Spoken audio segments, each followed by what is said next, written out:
There is a young female journalist, conservative journalist, by the name of Laura Loomer.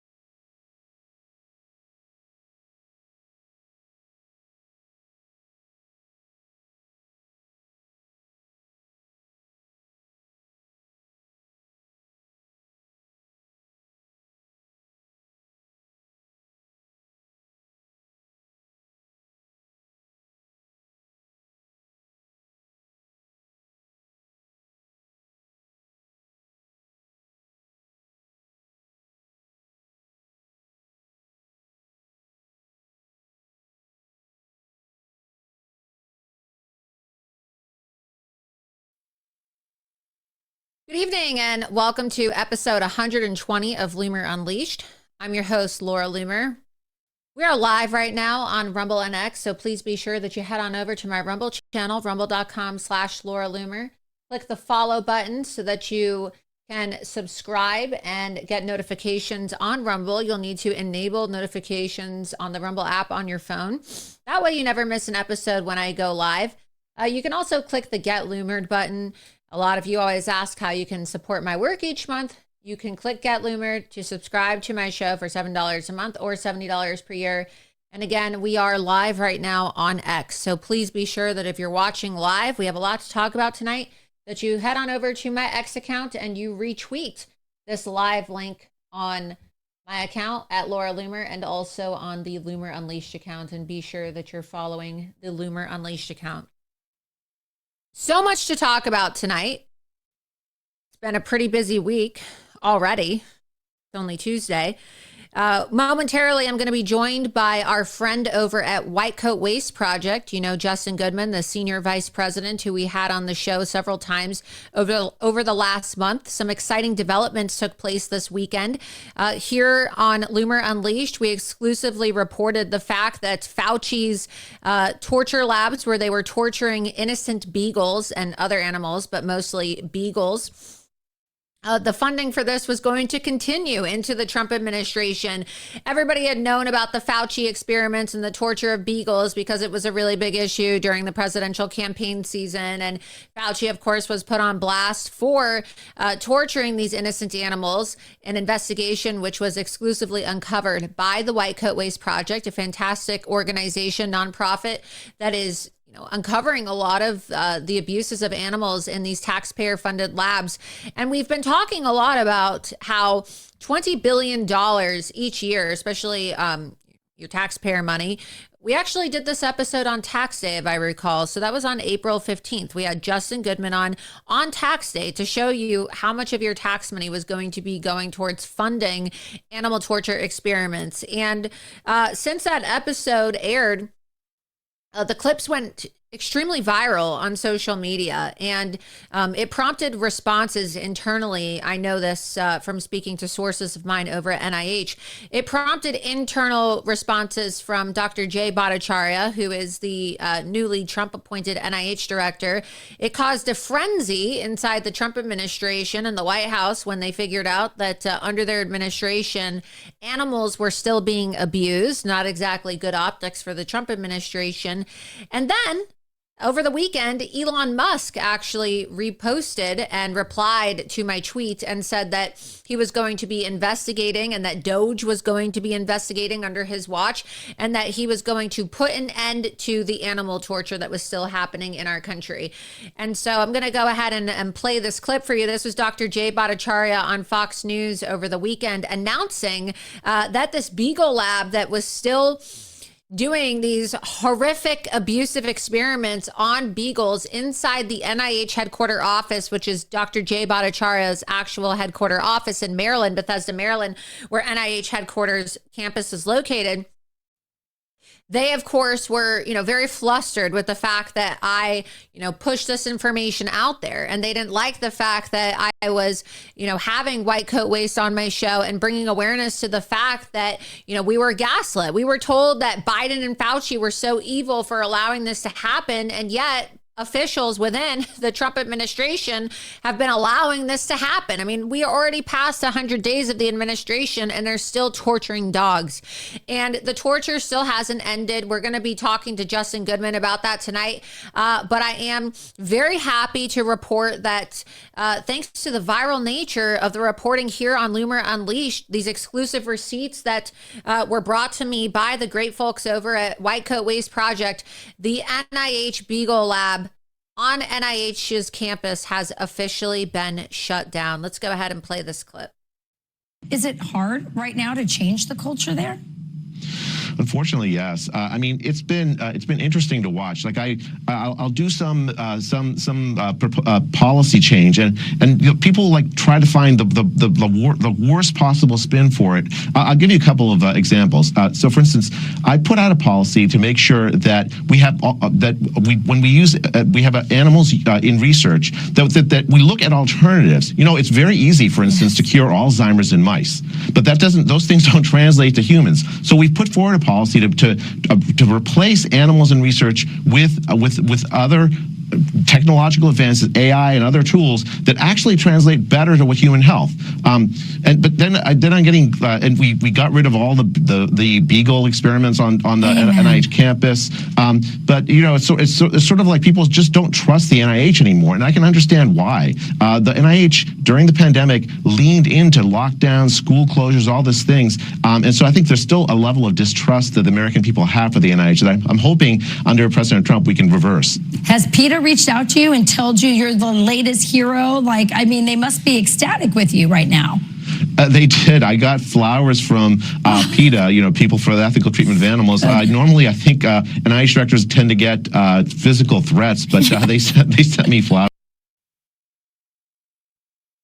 So he's talking about how PETA sent him flowers and how excited he was that PETA sent him flowers. Well, PETA should not really be taking credit or responsibility for these experiments, given the fact that this investigation was done by the good folks over at White Coat Waste. And Justin Goodman's going to be joining me in the next 10 minutes to discuss all of this. But I got into it with PETA over the weekend because, look, I think it's really important that proper attribution is given and proper credit is attributed to the original source of content. And it was White Coat Waste that actually uncovered all of these horrific septic shock experiments that were being funded by our taxpayer money via NIH. And, you could see I got into it with PETA. You can scroll down and see what they had tweeted. Scroll down a little bit more. They said, "Victory! PETA exposed the failed sepsis experiments on animals and even sued NIH under President Biden to end them. Now the sepsis beagle study has ended. Thank you, NIH Director Jay." And for the shout out at the end. Well, he wasn't giving them a shout out saying that they were responsible for this. He said, PETA sent me flowers because Rachel Campos Duffy was making a joke about how, the radical leftists over at PETA, they generally, hate conservatives. And PETA has falsely accused President Trump in the past. You could look this up yourself and see. PETA has falsely accused President Trump of not doing anything to end animal cruelty and to not do anything to combat animal testing, even though in 2019 it was President Donald Trump, and we have the receipts to prove this. If you want to go do a fact check right now, live on air. In 2019, it was Donald Trump who actually signed an executive order making it a felony if you engaged in cruelty towards animals. So President Trump has always been focused on helping animals and ending animal cruelty. But again, this is a vetting crisis, right? Like, this is what I'm talking about every single day when I talk about the vetting crisis. It's the fact that, President Trump may be opposed to animal cruelty, right? You see that President Trump signs animal cruelty bill into law. Open that one. Making it a federal felony, November 25th, 2019. The bill passed unanimously in the Senate earlier this month. So President Trump has always been against animal cruelty, but you have people in his administration that don't alert him to these things. They gatekeep. You see that even CNN over the weekend wrote an article about how weird it is that I still don't have a press pass.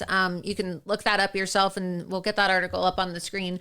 Why do I bring this up? Because you have all these yahoos who get invited into the White House press room. People that are more like influencers. You know, I'm a real journalist. I break really big stories and my reporting has been quite consequential. You might have, heard about it over the last couple of weeks. A few people got fired at the NSC and the NSA. I don't know. You may have heard about it. A federal prosecutor got fired out in California. I don't know. You may have heard about it. So, I'm not just posting selfies of myself with my tits hanging out like some of these other women that get invited to the White House press room. Real story, by the way, in case anyone wants to challenge me. Got the cleavage pics and the receipts to prove that. You have these like Jew-obsessed social media influencers who have been invited to the White House, people who accuse Jewish people of having like pedophile tunnels underneath the sewage system. I mean, seriously, people like that have been invited to the White House press room.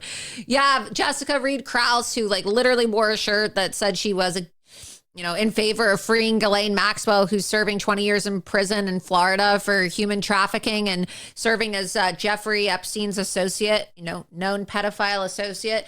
So those are the kinds of people that are being allowed into the White House and given press access into the White House. I mean, it's almost like state media in a sense. I'm not trying to be disrespectful, but you had a new media briefing the other day and you actually had a reporter ask the press secretary how they should be covering the Trump administration. Like, why are we asking the White House press secretary how we should be covering the Trump administration?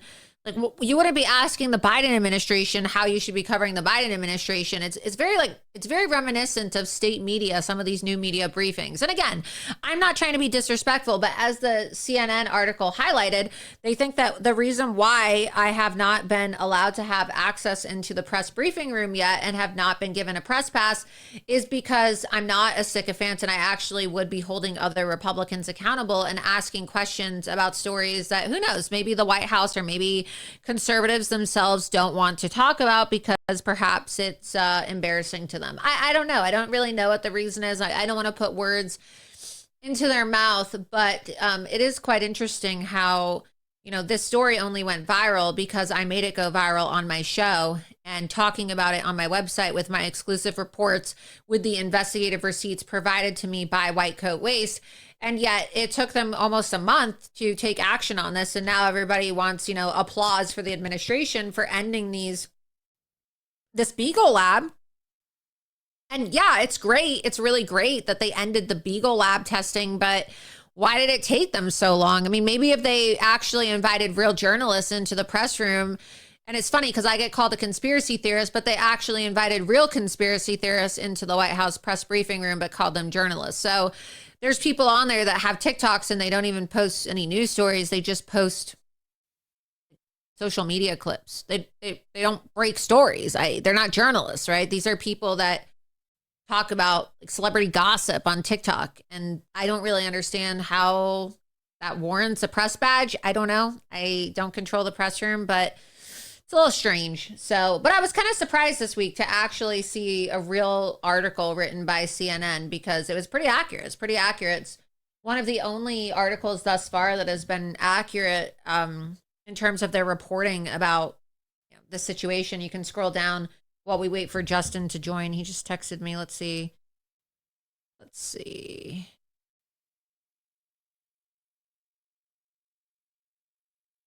Yeah, let him know. It's going to be connecting momentarily. So let's go through this article. Laura Loomer can get President Donald Trump on the phone, but she can't get a seat in his briefing room. As the White House opens its doors to a new class of media personalities, online commentators, podcasters, web video hosts, and partisan influencers, one of the most prominent figures in the pro-Trump digital ecosystem remains on the outside looking in. Loomer, a far-right provocateur with a loyal online following, has a direct line to the president and a proven record of influencing his personnel decisions. Yet her requests for press credentials from Trump's White House have gone unanswered. You can scroll down. Let's continue reading. Loomer has a theory why. I do think there's a fear that I may ask questions about the loyalties of people in the White House, Loomer told CNN, and they fear me having a national and global microphone to ask those questions. She wants to know why Hunter Biden, the son of the former president, still had Secret Service protection after Trump took office. He revoked it in March, days after Loomer posted pictures that allegedly showed a detail joining Biden in South Africa. Why the White House legal team isn't pushing to disqualify judges she sees as conflicted. And most of all, why certain staffers with what she claims are questionable allegiances have been hired in the first place. I would hold people accountable, Loomer said, not to be malicious toward anyone in the administration, but to support the America First agenda. The White House did not respond to her request for comment. Yeah, of course they didn't respond to her request for comment because, well, why would they? Why do they want to admit that there's gatekeeping going on and that, it's a form of censorship, really? We're told that the new media seat is going to be available to independent journalists and that people like me can apply and get in. And yet every single, social media influencer, again, I'm not an influencer, I'm a real journalist. My reports have literally led to Hunter Biden getting his Secret Service revoked and Ashley Biden having her Secret Service revoked, saving millions of dollars a year in taxpayer money for the American people. It's a lot more than a lot of these other yahoos who get invited. I mean, what do they want me to do? Dress up in a little skimpy dress and wave a fake Epstein binder around and, push out propaganda, like state-run propaganda for Pam Blondie? Is that what it's going to take for me to get a White House press pass? Do I need to sit there and, blow smoke up Pam Blondie's asshole and tell her how amazing she is and how I think she's so brave for lying to the American people about the Epstein files, which have now gone missing? Yeah, the Epstein files have gone missing. Absolutely. Because we were told, right? We were told that, the Epstein files are on my desk. The Epstein files are on my desk. The Epstein files have been delivered in a truck. The Epstein files are, going to be released momentarily. The Epstein files have been given to all of these, social media influencers, right? That's just another example of just how poorly run these media briefings are. Yeah, they're just being poorly run. I hate to say, I'm not trying to talk shit about the White House press room and people are going to say, oh, well, that's not a way to get a White House press pass. But you really honestly, just look at the receipts. Look at what CNN said, right? My reporting led to Hunter Biden having his Secret Service revoked. It led to NSC officials and the NSA director literally being fired. And it literally just led to them shutting down a taxpayer-funded laboratory where they were torching beagles in my collaboration with my next guest, Justin Goodman of White Coat Waste.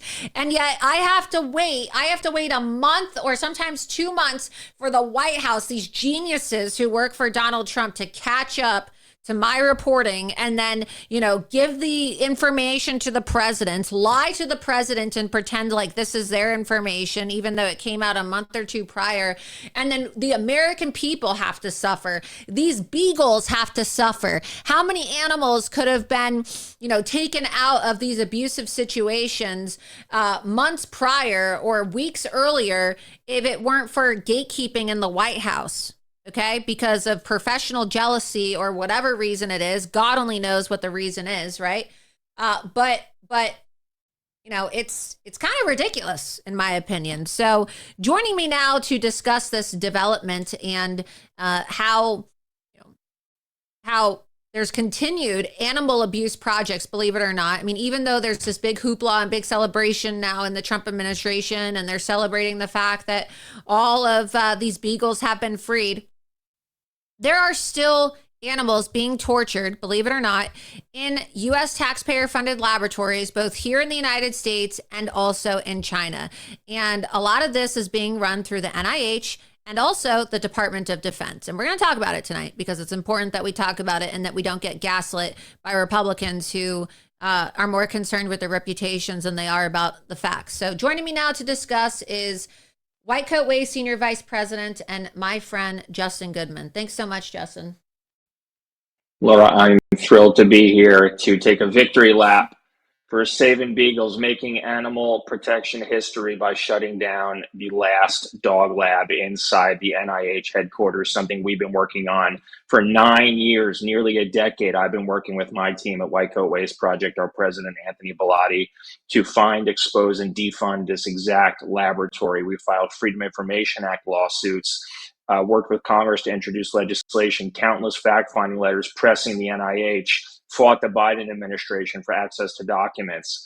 And now, I know you just broke some news. We're learning that just a few weeks ago, NIH was defending and doubling down on these dog experiments. And now you've released new records that we just got through FOIA today, showing that this project was actually approved to continue through 2026 and kill 24 beagles.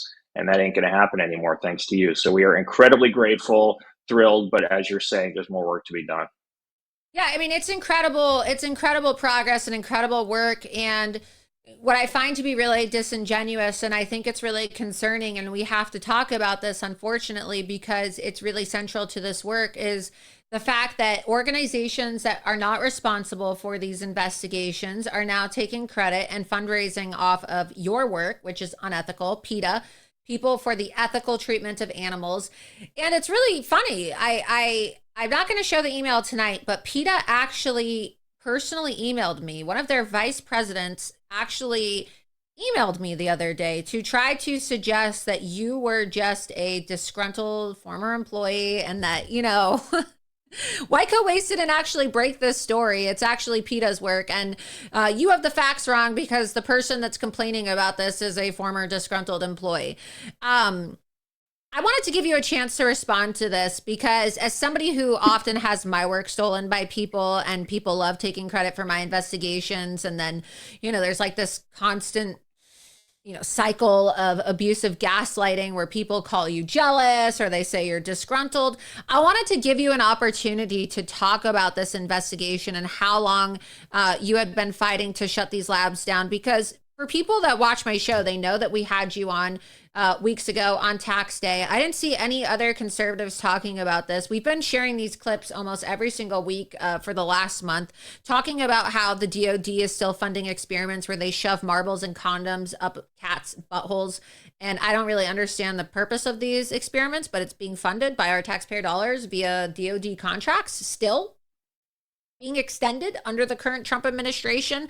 And I didn't see Pete Hegseth, and this isn't an attack on Pete, of course, but I didn't see Pete Hegseth in the press conference the other day in the Oval Office. I didn't see Jay Bhattacharya mentioning this the other day in the Oval Office. And so I wanted to give you an opportunity tonight to talk about the attacks on White Coat Waste, but also talk about the gaslighting by our government as it stands, because there are still a ton of extended animal testing experiments that are being extended by the current Trump administration. And it's not good enough to simply have a press conference in the Oval Office and shut down one beagle lab. Yeah, I agree. This is just the beginning, hopefully, and it shouldn't have taken 100 days to get here. We had talked to folks in the administration and been talking to folks before they even came into power in January, and letting them know our list of priorities and easy cuts they can make to promote Trump's agenda of cutting waste, fraud, and abuse at the NIH, cutting foreign aid. And it took over 100 days to get this first big win. So yeah, we really did hope to see more swift and decisive action from the administration. And, you know, one thing, again, great that they closed the dog lab, but before doing that, the first announcement they made about animal testing was something that was very clearly inspired by PETA and other animal rights groups, which is simply creating a new office that just creates more bureaucracy and more spending with the, and I know you commented on this in a few different places, Laura, that they are creating more bureaucracy, more spending, creating a new office that will aim to possibly reduce the use of animals, but no promises that they were going to make any cuts. And that's not enough. That's not what the MAGA agenda is. That's not what the President Trump and RFK promised at NIH. They promised they were going to slash and burn, remove Fauci's legacy and fingerprints from the NIH and the federal government. And we're seeing the opposite happening. We're seeing, certainly we have this great accomplishment with the NIH dog lab. We're thrilled to see that. But the NIH is still funding hundreds of dogs and cat labs across the country outside of its headquarters. that are still receiving taxpayer dollars that are still being renewed. The NIH just renewed a grant to the University of Missouri where they are infesting beagle puppies, 398 beagle puppies, with ticks and then letting them suffer in maximum pain experiments where they don't get pain relief. That was a project that started under Fauci, was approved under Fauci, was renewed under Fauci, and now has been renewed under the Trump administration at the NIH. So we're certainly alarmed by that. And I want to get back, I'll talk about some of the other stuff you said in a second, but I want to get back to the point you made about things needing to move quickly and what the consequences are of them not moving quickly. There's a contract, you were just talking about it, an active contract, DOD and NIH funded, to torture 300 beagles a week in a lab in China to test experimental drugs. 300 beagles a week. And this contract is scheduled to run for a few more weeks. It's possibly getting renewed. Contracts are renewed all the time. So every single day, every single week we delay in cutting this grant, 300 beagles are being tortured because there is not the political will at the NIH to make what seem to be easy decisions. Cutting off dog torture in China should be something you can do in your sleep without having to check with anybody. And everyone's going to be thrilled about that. The left, the right, the center, the president, RFK, everyone's going to be happy with cutting dog torture in China. So I'm not sure why it's so difficult for some of these cuts to be made. So we have the Fauci dog labs. We have the DOD dog lab in China. We have the cat experiments, $10 million the DOD has spent and just renewed to do those constipation and erectile dysfunction experiments on cats at the University of Pittsburgh. The DOD is funding a dozen dog and cat labs across the country. We have a list from the DOD of those exact projects. We've sent that list to Doge months ago, and we haven't seen any cuts yet at the DOD. Fortunately, Elon Musk, in response to your tweets last week, and your reporting last week about the renewal of the cat experiments at DOD, commented not only will Doge investigate shock experiments too. So I will say, to Elon's credit, I mean, who knows if he's working on trying to get these other experiments cut and defunded. But to Elon Musk's credit, I will say that the tweet that he replied to was the tweet in which we were talking about the beagles receiving septic shock experiments in the NIH headquarter laboratory at the NIH campus. And just 2 days after Elon replied and said he was going to investigate and put an end to animal torture is when Dr. Jay Bhattacharya quietly announced on a Sunday afternoon on Fox News that the lab was being shut down. And then they quietly mentioned it inside the Oval Office when they were giving their press conference, having a meeting with RFK Jr. and Dr. Jay Bhattacharya, talking about the executive order that President Trump just signed the other day, eliminating gain-of-function research in China. But again, I'm grateful that President Trump, and I want to get your comments on this, is ending gain-of-function, but we also need to be checking the receipts on this, because just because he's ending gain-of-function funding for labs doesn't mean that it's ending the animal abuse and the torture and the use of beagles that are shipped from the United States of America, breeders paid for by NIH or, which is our taxpayer money, and then shipped to China for experimentation. They may be ending the gain of function experiments on the dogs, but it doesn't mean that they're ending all the experiments on the dogs. And so how do we get accountability, and how do we monitor these tests going forward to make sure that it's not just an issue of semantics and that they really are making steps towards ending? Because last week as well, later on in the week, and of course this was after the scheduled programming here on Loomer Unleashed, Dr. Jay Bhattacharya released a press conference in which he said that the NIH was going to aim to reduce animal testing, but wasn't exactly committed to completely reducing or eliminating animal testing. And so I want to get your thoughts on that, because look, I'm a straight shooter. It kind of just seems like we're getting fed crumbs right now to cover up for the fact that these even more atrocious animal experiments are still taking place with our taxpayer money. Yeah, and we're seeing, something like Monkey Island in South Carolina, in Congresswoman Nancy Mace's district. We've been working with her since 2021 to shut this down. An island Fauci helped establish, where 3,300 monkeys are bred, and then 500 to 600 of them are snatched off the island and shipped to Fauci's virus labs all across the country for deadly experiments with things like Ebola and Nipah and Lassa and completely incurable viruses, including exotic viruses from all around the world that would never occur in America. We're bringing the viruses here and then we're infecting monkeys with them. I thought shutting down Monkey Island would be a slam dunk under Trump's NIH. Unfortunately, Monkey Island just got renewed for another year at the cost of $4.1 million to taxpayers. So it is frustrating. And I think we need less press releases and more action. And the action we want to see, the action we were promised, was slash and burn at the NIH. The Trump administration has proposed a 40% cut to the NIH's budget. I doubt Congress is going to go along with that. But I think we might see some major cuts there. But something we can do without Congress, without an executive order, is Dr. Bhattacharya sitting down and just making a list of animal tests that are going to be cut effective immediately. They can also do things like they did in the last administration that we've been advocating for and recommending. They did make some decisions that impacted animal testing under the last administration, including eliminating funding for human fetal tissue experiments. That's something we exposed during the last administration, and during Biden, Fauci was responsible for most of the funding, where they take parts of aborted fetuses and implant them into lab animals. 90% of the human fetal tissue research involves animal experimentation, and they completely shut it down under the Trump administration. It was essentially a press release from the HHS saying, effective today, we don't fund this stuff anymore.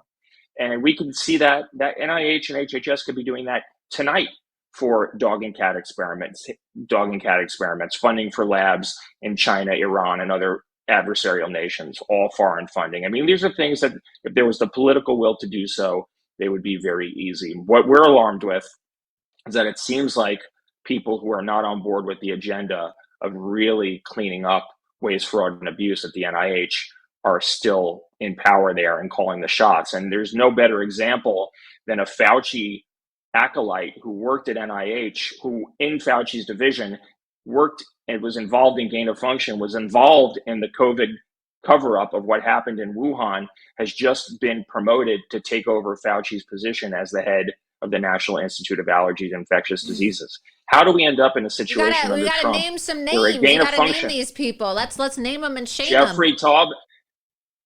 Taubenberger at NIH, National Institute of Allergy and Infectious Diseases, just promoted. I think he's been there 19 years. Say was his just name promoted one more as time. the acting director. One more time. What's his name? Jeffrey Taubenberger. Wow. And he's the acting director now of the National Institute of Allergy and Infectious Diseases, Fauci's division. He's been involved in gain of function research. He actually instructed a colleague to dig up a dead body and collect the 1918 flu virus from that body and then bring it into the lab to use in gain of function experiments. This is well established. This has been reported before. And then they put this guy, Fauci's colleague, now in charge of Fauci's former division. So of course, that's why Monkey Island gets renewed. That's why tick infestation experiments on dogs and puppies get renewed.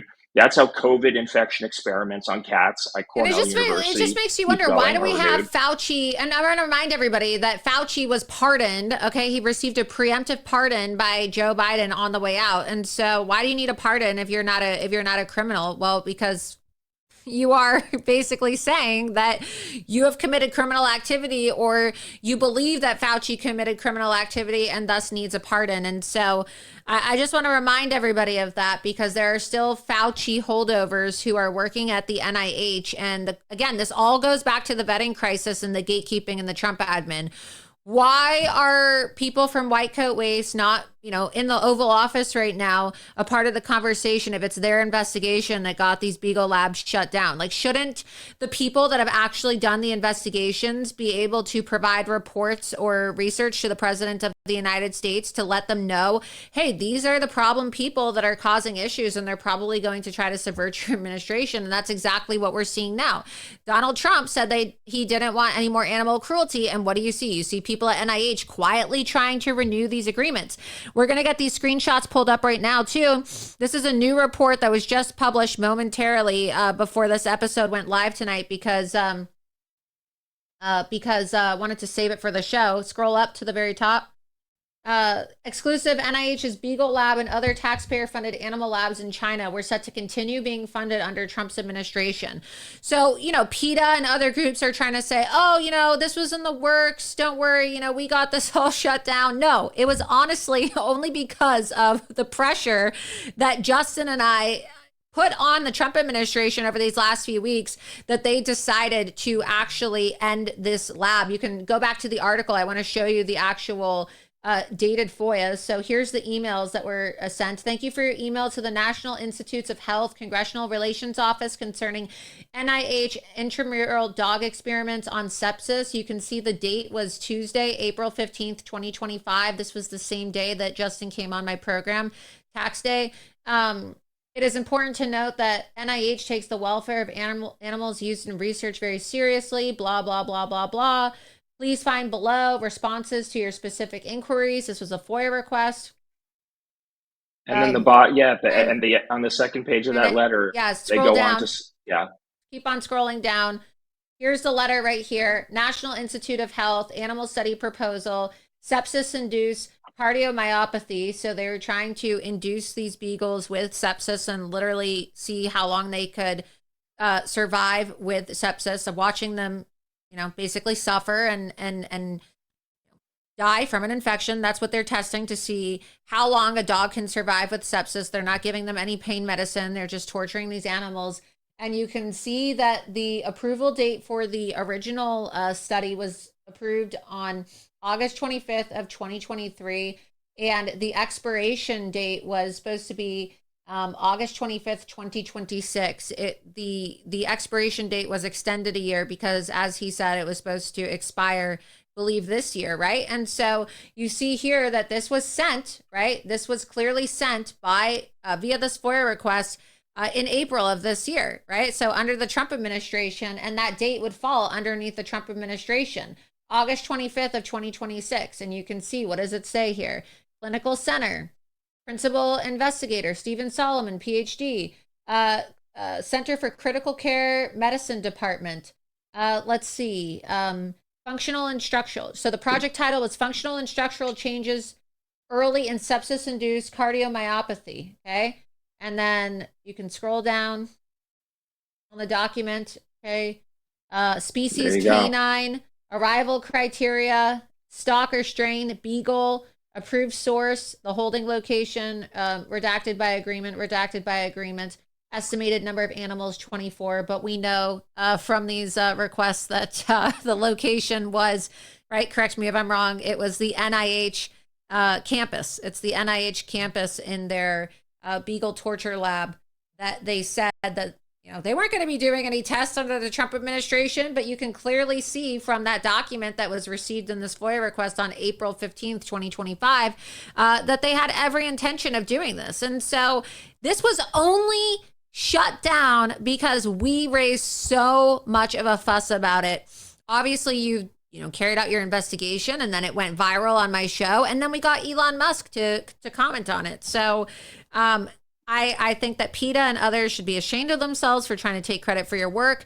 It was White Coat Waste that submitted that FOIA request and got those documents, that did the legwork to obtain this information. And that's the part that Jay Bhattacharya and the administration doesn't want to tell everybody when they're, taking their little PR spectacle right now, trying to pat themselves on the back for shutting it down. When in reality, they had every intention of extending the torture of these beagles. Yeah, Laura, that email that you were pointing to that you just released for the first time, we've never released that to anybody. It's the first time it's coming out. That email was sent to Congress April 15th, like you said, the same day that I came on the show. And it made very clear that the NIH was defending those experiments, that they were currently active, and that they were undergoing review for continuation. That was less than a month ago. Then we get these documents through FOIA. That second document through FOIA we just got today through a Freedom of Information Act request, showing that the project was not only active, but it was scheduled to continue for another year and a half. And it might have, had we not worked together to blow this thing up and make the story go viral and get it on the agenda of the president, who I'm sure someone in the White House called the NIH and asked them what the hell is going on, and they took quick action to get Jay on TV to cancel it. But we have been doing this investigation for 9 years. We have records from over 2,100 dogs have been killed in this lab, at least. We have records through Freedom of Information Act lawsuits against the NIH for over 300 of these dogs. We have been tracking every single purchase of dogs for the last 9 years, working with Congress on legislation, doing everything to get this in front of Congress, get it on the agenda, and get the NIH to take action. This is something we've been talking about with people who are now in the administration for 6 months, that this is the first thing they should do. And it took, as we know, we were well past for the first 100 days, and there still had been no action on this until me, you, and Elon got together and made it so no one could ignore it, and they had to take action. And there are other groups now trying to take credit because maybe they put out a press release 10 years ago mentioning in passing something related to dog testing at NIH, but no one was actually investigating and spending time, money, and resources. And that's the most galling part of this, is that we're a small nonprofit. PETA's budget is over 10 times ours. They have probably over $75 million. $75 million is what their 2023 tax records show.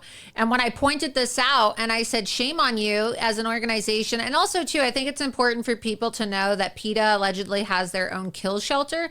So they're trying to act like they're so concerned about the welfare of these dogs, these beagles. And I saw them put out some tweets asking about, oh, we're going to be monitoring where these beagles go, now that these labs are being shut down. Well, what are you going to be monitoring? Because the last time I checked, PETA said that they're against pet ownership. I mean, they have made some very controversial claims in the past. There are people who have worked for PETA that have suggested that pet ownership is terrible and that animals should instead be euthanized instead of being owned by humans because it's not natural for pets to be owned and to be domesticated. And so, if that's their mindset, what are they so concerned about as it relates to where these beagles are going to go after they get rescued? Because the whole point would be to find loving homes for these beagles who don't even know what it's like to step foot on grass or to be in somebody's bed or to snuggle up in a bed with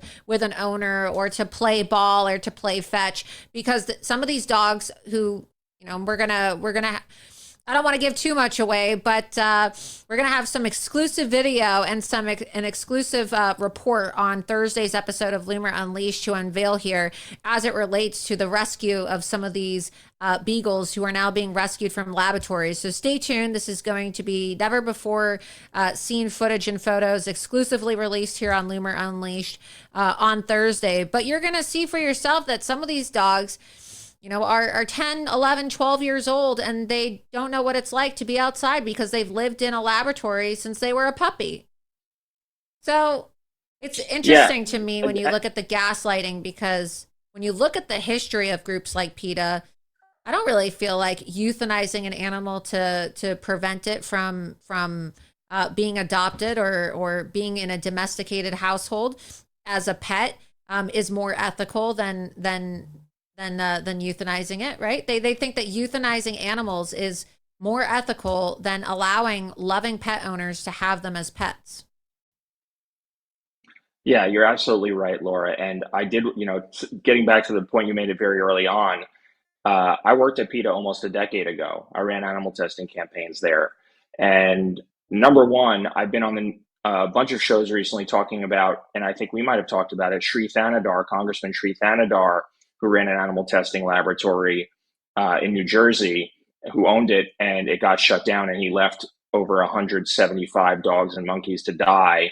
I was working at PETA back then. It was 2010, and the head vet from there called me and frantic and saying that they left these animals for dead, and I'm trying to figure out a way to get them out of here. Dogs obviously into homes and the monkeys into sanctuaries. I went to the leadership at PETA and I said, we've got to get involved in this. We've got to help save these animals. And they said no. And now, because there's press, because Fox News is talking about it, because there's tons of news stories about our victory, that's why now all of a sudden they're interested in rescuing animals from these laboratories, because White Coat got a victory and PETA hates being left out. And that's what And now that's what's they're motivating this. aggressively putting up their, pushing out more social media. I wasn't following PETA until a few days ago, and then I just, decided to follow their social media account when I got into it with them. And then of course their vice president and one of their media directors found my personal email.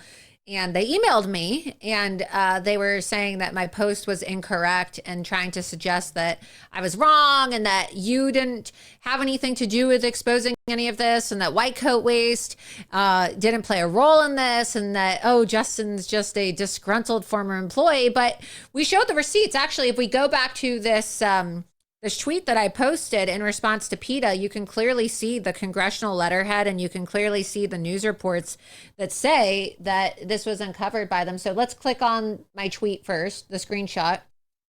This is from April 24th, because we talked about this on multiple episodes of Loomer Unleashed over the last month. It says the NIH is still funding beagle torture even after we were told it would stop. New records uncovered by White Coat Waste reveal NIH extended funding for septic shock experiments where beagles are pumped with bacteria and slowly killed without pain relief inside, and the rest of it continues to say, inside the NIH headquarter office, which is what they just shut down. And then Elon Musk, go back to the tweet, said on May 2nd, we'll investigate. And then literally 2 days later is when Dr. Jay Bhattacharya went on Fox News. 2 days later, on May 4th, I believe it was Sunday, May 4th, and he said that they were shutting down this lab. And so let's click on these screenshots here. Yeah, and I just want to Purchase point out records. these are years old. Yeah. Purchase records and research documents obtained by White Coat and shared with 8 News showing Envigo has sold about 60 dogs over the last few years to be used in septic shock experiments at NIH. So you have ABC confirming that this was obtained by White Coat Waste. Let's go to the other screen grab as well. Here we go. The Washington Post, not exactly conservative media. Should dogs be guinea pigs in government research? A bipartisan group says no. White Coat Waste was mostly unable to find information on the breeds of dogs used in federal labs, although it said most dogs used in research are beagles, citing NIH materials. In one NIH study, the group found researchers induced septic shock in beagles with pneumonia, sometimes causing hemorrhaging and lung problems, to compare transfusions of fresh and old blood. Even Washington Post is saying that the group, okay, they're talking about White Coat Waste found. Next, let's go to the next screenshot. January 19th, 2024. Okay, this was sent to Dear Director Bertagnoli at the NIH. Okay, that was under Fauci, of course. Given the National Institutes of Health is the single largest funder of painful research on dogs, we are writing to urge the NIH to support alternatives to harmful animal testing. The 2022 cancellation of completely unnecessary drug tests, on dogs being planned by the National Institute of Allergy and Infectious Diseases underscored the wastefulness, taxpayer-funded dog research, and raised serious questions about NIH's oversight of grants and contracts. Since then, other troubling NIH-funded dog and cat experiments have come to light through investigations by the nonprofit, nonpartisan White Coat Waste Project. Okay, so nowhere in there does it say PETA. Okay, this is an official congressional letter. This is on congressional letterhead. It says Congress of the United States House of Representatives. This is an official government document on official government's letterhead, and it clearly is saying that White Coat Waste discovered this. And so perhaps I will publish the email that was sent to me by PETA. I mean, they were polite. They were friendly. I will say that, they thanked me for my work sticking up for animals, and they were cordial. They were respectful to me, but I just found it to be a little strange that they were trying to suggest that you were disgruntled when you're simply just pointing out facts. And I think it's important for people to know that they're not in support of pet ownership, because not only is White Coat Waste trying to expose these labs and get these labs shut down, but you also partner with an organization called Kindness Ranch that rescues these beagles from laboratories where they would otherwise be euthanized. Because if the beagles are, not to be used anymore, generally speaking, unless there's nonprofits that make partnerships and confidentiality agreements with these private labs or taxpayer funded labs, they kill all the dogs. And it's animal rescue groups that go inside and arrange for some of these dogs to be saved and then adopted out. So I don't know how much you can speak to this, but why did PETA tell you when you worked for PETA that they could not get involved in trying to save these dogs and adopt them out when this horrific case involving Democrat Congressman Rep. Shri Thanadar, the same scammer, and I call him a scammer because he's been sued multiple times for alleged fraud, had his laboratory shut down. And this, of course, made news last week because he's the same guy who's trying to impeach President Trump. Why did they say they couldn't get involved in saving these dogs? Because in a lot of cases, PETA believes that animals are better off dead. And they do run a kill shelter. Instead of having owners? Yeah, or being in a situation that PETA doesn't approve of. Yeah. So it's frustrating. Here's the good news, all right? I don't want to give PETA any more press. There's nothing they love more than hearing their name. And I don't want to speak it. It's like Voldemort, you know? I simply just wanted to show the contrast, because when people look at groups that are actually saving animals, you're not just getting the lab shut down. Like, they can claim that they got this lab shut down, but they're not advocating for these dogs to be adopted out. They don't seem to really care if these dogs get euthanized. You're actually partnering with a group that is trying to go and rescue these dogs from the laboratories, in addition to getting them shut down. Yeah.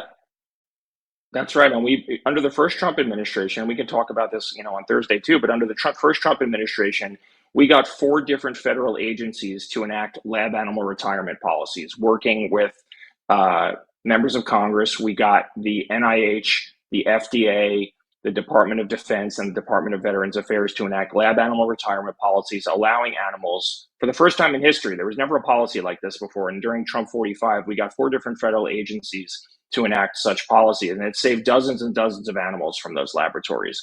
We've also been working to pass federal legislation with Congresswoman Nancy Mace since back then to standardize lab animal retirement across the entire federal government, to make sure adoption is an option for any animal in any government laboratory. And we do work with the nonprofit Kindness Ranch out in Wyoming, who, no questions asked, shows up at laboratories at all expenses paid for transport, medical care, rehabilitation, rehoming, adoption, everything. Kindness Ranch pays the bill, and they go and pick up animals at laboratories across the country, bring them back. They have a big staff that rehabilitates these dogs, cats, other animals too, make sure they're going to make good pets, and then finds loving homes for them. So there can be a great second chance and happy ending for a lot of these animals. And that's the best case scenario when we shut these labs down inside the government or other government funded labs. That's the best case scenario, that not only can we cut the funding and put the animal experimenters out of business, but also save as many animals as possible. And we've been aggressively pursuing this at NIH, at EPA, and other agencies that are talking about making cuts to their animal testing funding, that we want to be involved and can provide the resources at no expense to taxpayers to make sure these animals have loving homes, because taxpayers bought the animals and we want the government to give them back. It's as simple as that. They should have, these animals have a right to come and live with people after they've been abused by these mad scientists. It's, and I think most people support that. It's funny that you mentioned the PETA thing, and I know I said we shouldn't talk about them anymore, but because we have been investigating and tracking the NIH septic shock lab so closely, we know that the last time this laboratory had any dogs was June of last year. There aren't dogs there now, and PETA is saying, well, we're waiting to hear what's happening with the dogs there, and we're ready, we're willing and able to help.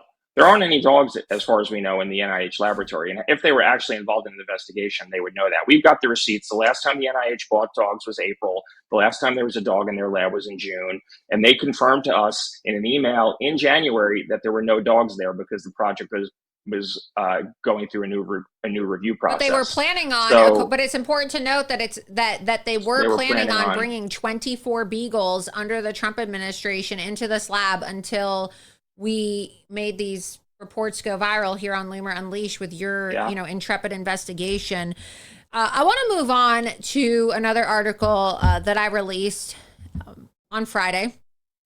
Exclusive, Trump's Department of Defense extends $10 million contract for cruel cat constipation experiments. And so this is what I was talking about earlier, and that, yeah, it's great that they have decided to shut down this laboratory where they were planning on torturing another 24 beagles under the current Trump administration. It's great that they have decided to close that laboratory, but that's one laboratory. I mean, we are funding labs here in the United States, but also abroad in China, and NIH is one agency. Another agency in our country, a department that is engaged in animal abuse, is the Department of Defense. Let's go ahead and get this article up again. Says the latest accountability failure in ending cruel and outdated animal testing comes from Trump's Department of Defense. As Laura Loomer and White Coat Waste recently reported, the DoD is still funding a Biden-era contract to test experimental drugs on 300 beagles a week in China, which is a serious threat to national security and animal welfare. Again, we talked about the threat with national security. So we released this on Friday. And then just days later, President Trump, of course, announced that they were ending gain of function. Of course, I think this has a lot to do with White Coat Waste, because White Coat Waste was the organization talking about how these animals were being used in gain of function tests. And we know that through gain of function and the horrors of the COVID lockdowns, that this is a national security threat because, of course, the COVID gain of function that took place in labs in Wuhan, China, that were funded by Fauci and the NIH and our taxpayer money, resulted in the death of 1.2 million American citizens. Let's continue. Trump's Food and Drug Administration Commissioner, Dr. Marty Makary, who opposes dog testing, just stated that this kind of animal testing for human drugs is outdated and inefficient. You can scroll down. You can see it says China there. We're not making this up. National Institute of Health. The contract end date was supposed to be May 31st, 2025. Okay, clearly says that. White Coat Waste has learned that the DoD's Defense Advanced Research Projects Agency recently extended a $10 million contract to the University of Pittsburgh for inhumane experiments on cats. In these absurd DoD-funded animal tests, cats have marbles and balloons shoved into their rectums and are then electroshocked for constipation and erectile dysfunction studies. We have a video of this, actually. Perhaps we can play the video momentarily. But this cat was actually abused and killed by the United States Department of Defense. So we're going to play that momentarily. Let's continue reading the article. But really horrific stuff here. Have you heard back from anybody at the Department of Defense or NIH about this? Because I know that I sent it to the Department of Defense and I was told that they were looking into it. That's what the Department of Defense told me. I have sent it to them now 3 times on 3 separate occasions and have asked them if there's any update on whether or not this funding is being removed. I have not heard back for transparency reasons. I'm just disclosing that here publicly for everybody to know. But again, it's just another example of a lack of transparency, in my opinion, which is unacceptable from this administration. Yeah, and at the DoD, this problem is very easily to isolate and eliminate. There are about a dozen dog and cat labs, at least according to the DoD in a letter they sent to Congress last year to Congresswoman Young Kim from California. They indicated that there was about a dozen dog and cat labs that they were funding. Some of those have timed out, so they're not being funded anymore. But we know the cat constipation experiments just got renewed for another year. We know that the contract for torturing 300 beagles a week in China is still active and set to run at least through the end of the month, maybe longer. So Secretary Pete, if you're listening, it looks like we have 3 weeks. We could save 900 beagles if you cut the contract early. We'd love to see that. But it's an easy problem to isolate and eliminate at the DoD versus the NIH, which is funding 1,500 labs around the world. Much more complicated there. It's not an excuse. It's just the reality that the DoD can really easily do something. Actually, the DoD since the 80s has had a policy that prohibits some dog and cat experimentation, but not all of it. There's a loophole that allows them to be used in these type of experiments. So all they have to do is cut the funding for a dozen projects, close this loophole, and the DoD can make history by eliminating the use of dogs and cats completely. It's something we already did at the Department of Veterans Affairs under the first Trump administration. We ended all dog and cat testing at the Department of Veterans Affairs. And now these other agencies need to follow suit. The sky didn't fall. We saved a lot of animals. We saved a lot of tax dollars on unnecessary and wasteful experiments. This is an easy problem for the DoD to fix that will gain them so much love from the public and the press. People across the political spectrum are going to be happy about this. Right. No one wants to see cats tortured by having balloons and marbles shoved up their butts and being electroshocked, or puppies being poisoned in drug tests, both in the United States and China. But that's what's happening on Trump's watch right now. And I am well, and especially right confident that now he with has no our idea with our that this trade stuff's war with happening. China, especially with the tariff wars right now with China, you would think that the Trump administration would be all about cutting funding for these laboratories in China. But this is an example of what I mean about semantics, right? And manipulation and gaslighting. We were told that the Beagle labs were being shut down. A lot of people are going to think, oh, great, that means that no more beagles are going to be tortured by the United States of America. When in reality, we're actually sending over 300 beagles to China, where in Chinese laboratories, they're actually going to be abusing these animals in experiments paid for by our taxpayer dollars, funded by the NIH. And so the NIH can do this victory lap all they want in the Oval Office and on Fox News, but it's quite dishonest given the fact that, as we just showed through these receipts that you uncovered, and you can see these all on loomer.com in that article that's up on my website. The extension date was clearly extended by another year into the Trump administration. It's supposed to expire this month. It's being extended. I want to go ahead and play this video, Justin, because so many people are probably like, oh my God, this has to be fake. Shoving balloons and shoving marbles up cats' buttholes, right? And you're saying balloons, but from my understanding, it was actually condoms in some instances too. So balloons, condoms, and marbles. So really sick, twisted experiments being conducted on innocent animals by the Department of Defense. I don't really understand how shoving a condom up a cat's butthole is going to improve our defense here in the United States of America. But I'm going to play the video that was compiled by White Coat Waste. It is disturbing. Viewer discretion is advised. This is a video of a cat being tortured, but it's real, and people need to know what's happening.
Really sick. I honestly am just so, it's so disturbing. I can't even wrap my head around why an experiment like that would be needed. I just don't understand what the purpose of that. I mean, they say trust the science. I am just really failing to understand, and I think a lot of people in the comments too are failing to understand what we benefit from shoving marbles and condoms up a cat's butthole. Well, this is the frustrating part about this. I mean, there's a lot of things obviously that are aggravating and frustrating and outright angering about the situation, including these experiments. Secretary Kennedy, Marty Makary, the FDA commissioner, Dr. Makary, Jay Bhattacharya at NIH, and obviously the three of those guys who run the public health agencies have vocally, and we've talked about this, supported White Coat, but also are on the record opposing dog and cat experiments. So this should be a very easy lift for them. They've been talking the talk for years, saying that this stuff is wasteful and unnecessary. It needs to stop. But it hasn't happened yet. It seems like it'd be a day one thing. Like, what's more American than saving cats and dogs from government abuse? That's like, the best news for liberty lovers, animal lovers everywhere. Would love to hear. Pet owners would love to hear that the government wasn't going to torture or pay for the torture of dogs and cats in laboratories anymore. Yet that's what's happening. I can't imagine that President Trump knows that this is still going on, because he is going to go down in history rightfully so, as the president who did more to end animal testing than any other. And you'd think that he would want this to be ended, and that he would, if as soon as he knows about it, I would imagine he will direct the people who work for him to take swift and decisive action to do something. Because unfortunately, they haven't done it on their own yet. And we're how many months in now to the new administration? And these are first not if they're not day one, they're first 100 days items. And that was part of our plan that we rolled out with Roger Stone, whose show I was on the other day, and he said very nice things about you, Laura. And I've been talking to him and other people, and we were pressuring the Trump administration very early on to prioritize cutting dog and cat labs. It was number one on our Wait, you priority said Roger list. said not very nice things about me on the show? No, he said very nice things about you. Oh, very it's hard nice to tell with Roger because, one day he loves me and then the next day it's like, I love Roger. I mean, he's one of my best friends and a mentor to me, but depending on what side of the bed he wakes up on, one day he loves what I'm doing and then the next day I'm a disappointment to him. So it's no, I did this radio show the other day and he said he was a big fan, and we've been working with him since 2016. He helped us get Trump to end the USDA's largest cat lab, the largest cat lab in the government. Roger helped a big us get animal Trump to fan. shut down. He's a big animal advocate. Yeah, and he's got a lot of animals. Yeah. Yeah. So we've been talking, for months in preparation for the new administration. What do we want to prioritize? Number one was cutting dog and cat labs. Number two is cutting labs in China. And neither of those things has been done yet. Yet PETA and other organizations they're literally sending out press releases saying they're popping champagne over a press release that Jay Bhattacharya put out that doesn't promise to cut any animal testing. So they're getting away with, the agencies are getting away with murder and getting all this praise from these organizations who have their standards are set so low that they're willing to accept that. But we know that's not what the president wants. That's not what the administration promised. So we want them to do better. We want them to keep their promises and cut wasteful spending and clean up the NIH.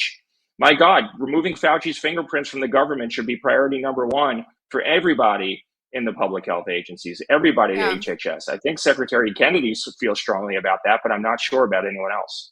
Yeah, and look, the buck stops with Donald Trump. But I will say, I don't think that Donald Trump is even aware of all of this stuff. It's up to his agency heads to be monitoring all of this. And the fact that they're not bringing this information to him is alarming because obviously Donald Trump does not support animal abuse. He made it a big point of his first administration to make animal cruelty a federal felony in 2019. And even back then, PETA was falsely accusing Donald Trump of not doing anything to end animal cruelty. And all of these leftist organizations were saying that Donald Trump, doesn't care about the environment. He doesn't care about, animals. He doesn't care about stuff like that. When in reality, President Trump has done a lot. I'd say that he's done more than any other president to really raise awareness about animal rights issues. He spoke out about all of the whales that were going crazy from the windmills, right? When he was on Joe Rogan, and everybody was laughing when he said he wanted to be a whale psychiatrist, right? But people were like, oh, wow, I had no idea that this is a problem with the mistreatment of whales. And he brought attention to animal cruelty when his administration made animal cruelty a felony. Now he's shutting down these beagle labs. So Donald Trump is a man of action. He just has to have the information given to him. And it's, when people gatekeep or when they, Jay Bhattacharya was aware of these beagle labs. I will just say, I know through conversations that many people had with Jay Bhattacharya that he was made aware of these extending contract dates long before he ever went on Fox News and, said that they were shutting it down. And so he could have shut it down, but he made the choice not to. And he was aware of this for a very long time. And so I find it to be really suspicious that it wasn't until it went viral on social media and Elon Musk had to get involved that they finally were like, okay, we're going to shut these labs down. It's horrific. Well, if you really thought it was so horrific, how come you didn't shut it down when we told you about it months ago? Yeah, Laura, every day that there's inaction, puppies Animals and kittens die. are dying, Animals they're are suffering, dying. And we're wasting a lot of money. That's what's happening.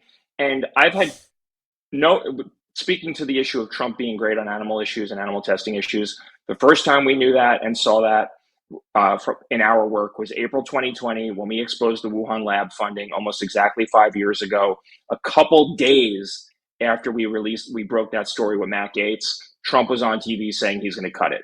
And he did.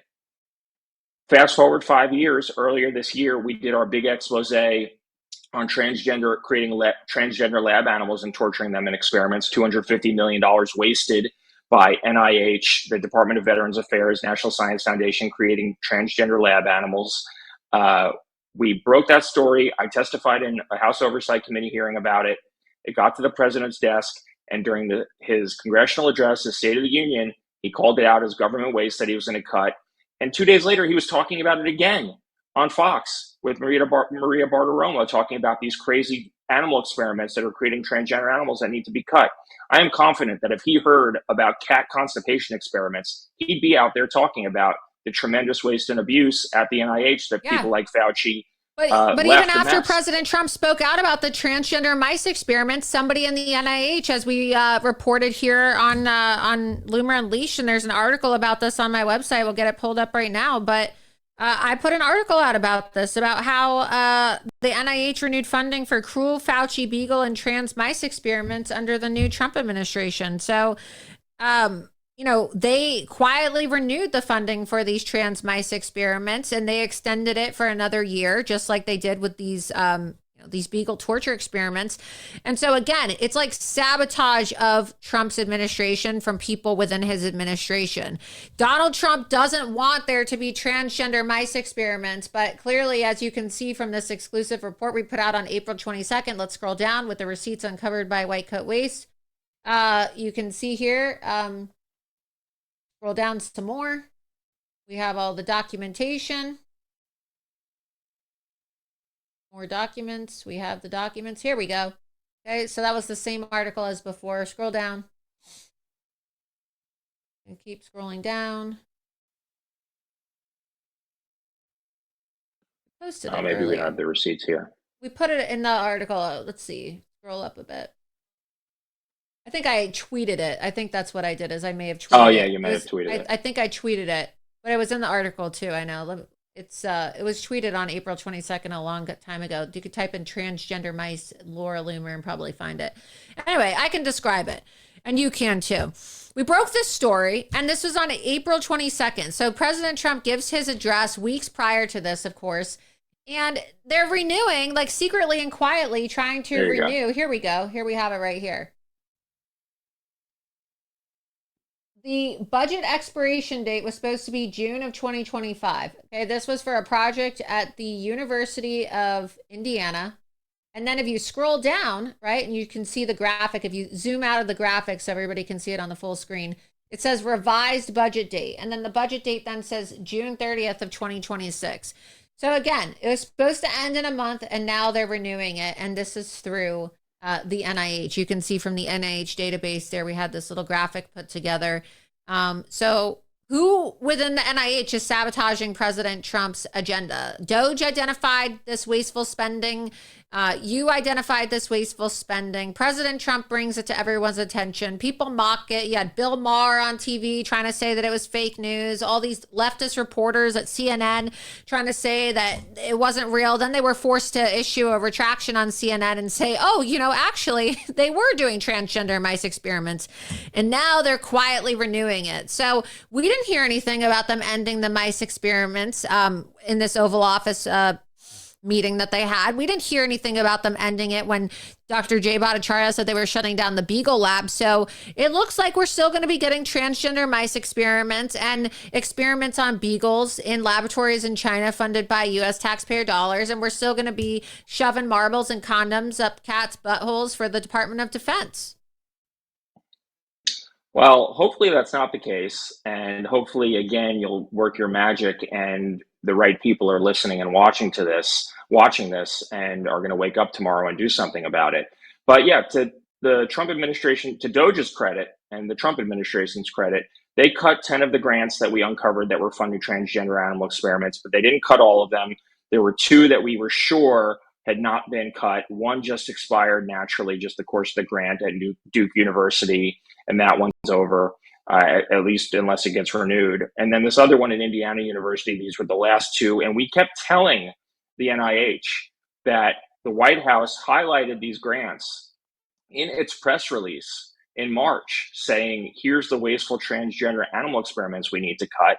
And they cut most of them, but there were still 2 that were in the White House press release and press statement that had not been cut. And if you go on the NIH website today, right now, this morning, I was on it, the grant to Indiana University still shows as active and funded through 2026. And I pointed this out to the NIH, and they said, "Oh yeah, well we're going to take care of it." But it's still up. You could look for yourself. We have the receipts. It's still showing as active on the NIH website and funded through 2026.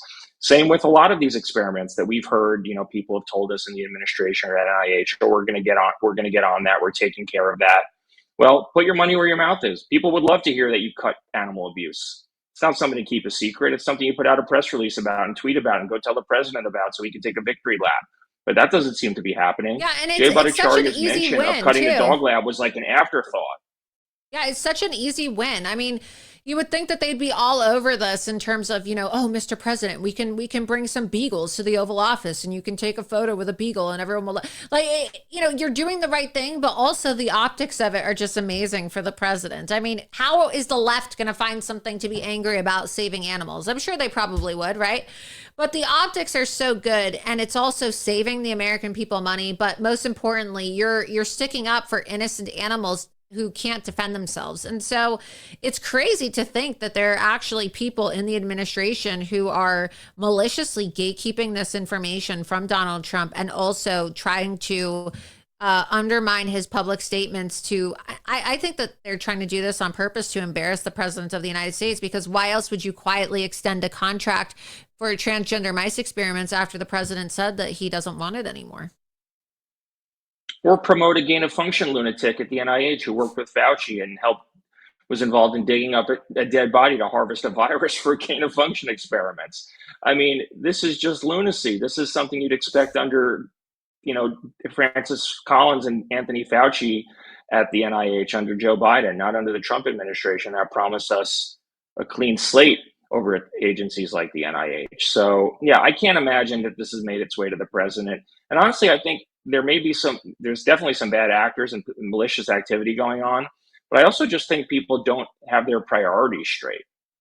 You see these agencies, putting out statements, putting out press releases, things that people just don't care about, that are not important, that are not going to get people fired up to, rally around what's happening. Well, they also spend a lot of time people are memeing. disappointed. People are disappointed. And I'm not trying to be a Debbie Downer here at all. I think memes are good, but it seems like there's a lot of people in the White House press team that have a lot of time on their hands to be making all types of memes and graphics. And there seems to be a lot of gatekeeping with people that are emailing the press team trying to get this information to the president. And so maybe some of the interns in the White House should spend less time memeing, and they should spend more time actually relaying information to the press secretary and the president of the United States. I mean, look, I'm not trying to sound bitchy when I say this, but every single day there's like another Zoomer like tweet from the White House social media account, and they have an awful amount of time to be memeing and making all types of graphics and meme like tweets. But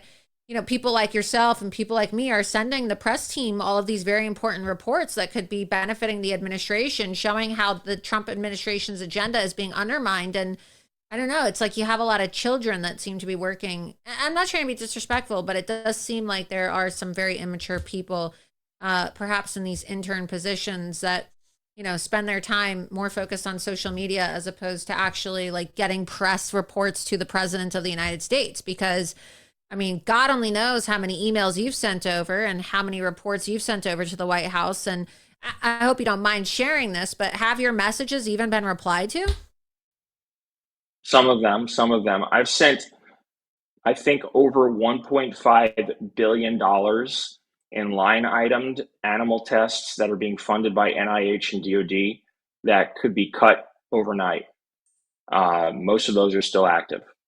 Virtually all of them are still active. And listen, our job as a watchdog organization, your job as a journalist, is to hold the government accountable. Whether there's a Republican or a Democrat in the White House or in Congress, our job is to hold them accountable and promote whatever our mission is. The first Trump administration, we beat up on the USDA, we beat up on the VA for torturing dogs and cats until they did the right thing, and eventually they came around. FDA eventually came around. These agencies were on the wrong side of the issue, and we launched effective campaigns, grassroots advocacy campaigns, press campaigns, working with people like Roger Stone, to show the government that, listen, you're screwing up badly. You're not promoting the president's agenda, which is to cut wasteful spending and be kind to animals when possible. And obviously, that was something that Trump has taken seriously. So we held them accountable, and we got good outcomes. We shut down the largest cat lab in the entire government at the USDA, and dozens of cats got released to loving homes. 2 of them went to live with our president and founder, Delilah and Petite. We shut down FDA's nicotine experiments. They retired a couple dozen monkeys to a sanctuary in Florida, where they're still living. We ended dog and cat testing at the VA. And those things didn't happen overnight. The agencies had to be pulled kicking and screaming. And again, we are a nonpartisan advocacy group. So we are against wasteful government spending that funds animal abuse. So the first Trump administration started off on the wrong foot, but ended up in the right place and ended up making history. Like I said, Trump will go down in history for the decisions that were made at that time. But it didn't come without a lot of agitation from outside of people holding the government accountable. Same under Biden, except they undid a lot of the progress that Trump made. And a lot of our fights with them were trying to preserve the progress we made under the Trump administration and preserve the cuts, preserve the phase out plans and timelines to get rid of animal testing. And they reversed a lot of that. So a lot of the work then was holding them accountable to simply preserve protections, progress we made with Trump. And here we are again, thinking we'll pick up where we left off with Trump. We're going to keep the momentum going, and in some cases that's been true. But in the bigger picture, I think a lot more could have been done in the first 100 days to make way and clear the deck to do other things, instead of you and me being here 100+ days in talking about how they're still funding and torturing cats and dogs in experiments in the U.S. and China. I mean, we shouldn't still be talking about this. We should all be celebrating that it's over and that Trump did it, and we can move on to the next thing. But we're still talking about this, and that's very surprising to me. Yeah. And look, I'm grateful for what Trump is doing, but at the same time, I want people to know that just because they had all these media stations covering, the shutdown of this one Beagle lab doesn't mean that it's ended. We just gave you multiple examples here live on Loomer Unleashed of different experiments involving animals that are being funded by taxpayer money through the NIH and also the Department of Defense abroad, also here in the United States, but also in China abroad. So it's concerning, and we have to keep up the fight. And that's the thing, is that it doesn't matter whether I have a press pass or not. I'm still going to be breaking these stories, and I'm still going to find a way to get these reports to the president of the United States and people in the administration who need to know this information. And so where can people go to support the work that you're doing? Because it's really incredible. And if you're an animal lover and you want to see your taxpayer money stop being used to torture and abuse innocent animals, I think that you should go on over to White Coat Waste website right now and make a donation to them, because this is really incredible work that they're doing. And I know what it's like to have your hard work stolen from you and taken from you, and to not get credit when other people are trying to pretend like they're responsible for your work. And it's one of the worst things ever, because you want to be able to celebrate the victories. Not for your ego, but because you work hard and you spend a lot of time and you spend a lot of money doing these investigations. So where do people go to support your work over at White Coat Waste, Justin? So thanks for all the kind words, Laura, and we couldn't be scoring these big wins without you. So thank you from the bottom of our hearts for your support. Whitecoatwaste.org is our website, and at White Coat Waste on all social media platforms. Go there, follow the work we're doing, sign up for our mailing list on our website so you get updates. We just sent out a bunch of emails about the history of our NIH dog testing campaign and how we got to ending this Beagle lab. We send out action alerts where you send emails directly into the White House or to federal agencies. We have one up right now asking people to write Dr. Jay Bhattacharya at NIH and urging him to defund all dog and cat testing immediately. So we'd love for you to join our grassroots army, donate if you can. But yeah, this is a pivotal moment here. We have an administration and a president who actually is serious about cutting wasteful spending at the NIH. That's never been done before. The NIH is the single largest abuser of animals in laboratories in the world, and Trump can do something about it. We just need some pressure on his leadership at the NIH to get them to do the right thing. So whitecoatwaste.org, at whitecoatwaste. Tell your friends, share, like, repost, do all that stuff, and spread the word. Absolutely. And where do people go to follow you and White Coat Waste on social media so that they can see all of these exciting updates and reports? Yeah, if you want to follow me talking shit on X, at Justin R. Goodman. And again, our official account is at White Coat Waste. Yeah. Well, hey, look, we're talking shit. We're shit posting for a cause. You know, we're actually saving animals with our shit talking. So it's good shit talking. Well, Justin, That's right. Thank you so much for coming on tonight. Again, fantastic work. And if people want to read these exclusive reports, this exclusive report that, I just broke on my website in conjunction with White Coat Waste, you can go to loomered.com, and you can see the watermarked FOIA requests from White Coat Waste yourself. And look, the receipts don't lie. You can clearly see that they had every intention 2 weeks ago of extending these Beagle experiments at the same NIH lab under the Trump administration that they are saying they just shut down. So it's important that people know how this all happened, and it couldn't have been done without you, Justin. So thanks for everything that you do to support our furry friends. Thank you, Laura. And thanks to Elon. If he's listening, we know you helped get this on the radar of the administration and get it shut down. So thank you, Elon Thanks Musk, because I truly believe that this only got shut down because Elon probably, I have no evidence of this, but I think that given the screenshots and the time of events, I think Elon probably was like, what the hell's going on? Shut this down. Yeah, me too. So thank you all. Thanks everyone listening and watching for your support. And yeah, join the fight with us. Thank you. See you soon. Thanks, Laura. Well, as I said, on Thursday's episode of Loomer Unleashed, we're going to have a very exciting, heartwarming, emotional, exclusive video release. So stay tuned for that, a continuation of our work here on Loomer Unleashed to help save and rescue these beagles and to promote and expose these cruel investigations or experiments and the very heroic investigations, these very cruel animal experiments and the heroic investigations into these experiments that are being exposed by White Coat Waste. So stay tuned for Thursday's episode.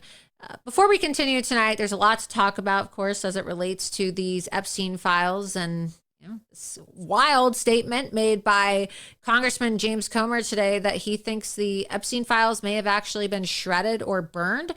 I want to take a moment to thank the sponsor of tonight's episode of Loomer Unleashed, and that is Kirk Elliott Precious Metals. Breaking news. Laura Loomer has been canceled. The President of the United States has refused to take her phone calls as he suspects she is soon to be arrested. Is Laura Loomer the most hated person on planet Earth? We want to hear from you, the listener, and get your opinion on whether or not... Man, I tell you, I heard she got canceled. We coming for you, bitch. We coming to your house, Laura Loomer. We fight. We know where you live. We coming for you right now. We coming for your friends. We coming for your friend's little dog. Frankly, I hope they throw her away for the rest of her life. I hope she dies. She is currently on the run from authorities. She is described as armed and dangerous. I just can't believe she's been getting away with it for this. An angry mob appears to be forming outside the home of journalist Laura Loomer. What is wrong with you? Why are you not panicking? Because I called Kirk Elliott Precious Metals, and I learned how adding gold and silver to my portfolio is one of the safest ways to not just grow my finances, but to also protect them from the uncertainty of the future.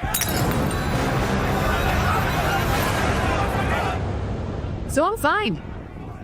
Call economist Kirk Elliott at 720-605-3900 or schedule a call online at kepm.com/Loomer to learn how you can safely grow your retirement portfolio with precious metals. Head on over to Kirk Elliott Precious Metals. The website is kepm.com/Loomer. That's kepm.com/Loomer. Call Kirk Elliott anytime this week. His team of experts is always available to take your calls and answer your questions about how you can diversify your portfolio and protect your assets and protect your future financial wealth by investing in precious metals. Gold is at record high right now, so it's a great time to be investing in precious metals because the price just keeps going up and up and up. So again, kepm.com/Loomer. KEPM.com/Loomer, or call 720-605-3900, 720-605-3900, and let them know that Laura Loomer sent you. All righty, moving on now. This was crazy. Everybody's been wondering where the Epstein files are. And go ahead and put your comments in the chat, because I know that a lot of people are going to have comments about this tonight. And if you have any comments or questions about all this animal testing that we discussed, we're going to be heading on over to the comments section momentarily. But I want to play this clip for you. This clip is crazy. This came out today. This was an interview with Benny Johnson on the Benny Johnson Show and Congressman James Comer, who's on the House Oversight Committee. And Benny Johnson, it's a little bit of a long clip, but you should watch it. It's mind-blowing. Benny Johnson was asking James Comer about the Epstein files and whether or not we could expect to see the Epstein files come out. And, you know, usually you hear all these canned responses from politicians that just go ahead and defend Pam Bondi, right? And they say, oh, you know, Pam Blondy's doing such a great job. You know, it's like, you know, all this fucking circle jerk bullshit. You know, oh, yeah, she's so amazing. Oh, my God, she's so great. Blah, blah, blah, blah, blah, right? Yeah, she's not so great. Trust me, guys. She's not really doing such a great job. We were promised that these files were going to be released on day one. Day one promise. Well, what is it now? Over 100 days into the Trump administration, have we seen any Epstein files? No, we haven't received any Epstein files. Then she goes on Fox News. I mean, honestly, every single day, Pam Bondi is on Fox News. She's on Fox News more than she does her job. And other people are starting to realize it. We have a video clip, and we'll play this after the fact, right? Or maybe we should play this video clip before we play the Comer clip so that you can see all the different statements that have been made by Pam Bondi. I made this video clip compilation probably like 2 months or so ago to highlight all of the discrepancies in Pam Bondi's statements. First, she said that the files were on her desk, right? And then she had that ridiculous Bindergate situation at the White House where she made all these crazy binders that were not even full of Epstein documents and had these influencers essentially run a state media campaign for her where they waved these binders around pretending like they were given Epstein files by Pam Bondi. Well, it turns out there's really nothing in the binder. Then she goes on Fox News and says, oh, the files are on my desk right now. Then she tells Mark Levin that the files are being delivered to my office in a truck. So they were on her desk, but then they weren't on her desk. And then they were delivered to her office in a truck. And then the big bad boogeymen over at the deep state were trying to sabotage her, and they lied to her about the real Epstein documents. And then they were going to be released at a later date. But now, right, we don't know, because Pam Bondi also came out this last week and said that there's no set deadline for when they're going to release the Epstein files, even though we were told she already released the Epstein files. Remember when she gave out these binders, right? Bindergate. How could we forget Bindergate? So look, I think we need to just have a come to Jesus moment here and realize and admit that Pam Bondi is a liar, right? She is a full-fledged liar. She has, in my opinion, little to no credibility as a result of her lies about one of the most high-profile criminal cases ever, the Jeffrey Epstein sex scandal, human trafficking scandal, sex crime, pedophilia scandal, something that has captivated the attention of people not just here in the United States, but all around the world. And she has royally dropped the ball and screwed the pooch on this. So let's go ahead and just show you this compilation of Pam Bondi's previous statements on the Epstein files, and then we're going to show you what James Comer said today, and then you can come to the conclusion. Maybe you're going to come to the same conclusion that I've come to, that Pam Bondi is a liar, and we can't trust Pam Bondi anymore. Let's play the clip. The DOJ may be releasing the list of Jeffrey Epstein's clients. Will that really happen? It's sitting on my desk right now to review. That's been a directive by President Trump. I'm reviewing that. I'm reviewing JFK files, MLK files. That's all in the process of being reviewed because that was done at the directive of the president from all of these agencies. And of course, you've seen the very strong letter.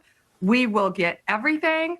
We will have it in our possession. We will redact it, of course, to protect grand jury information and confidential witnesses, but the American people have a right to know. And Donald Trump is the most transparent president in our nation's history. So not only will America get the full Epstein files, they will get JFK, they will get Martin Luther King.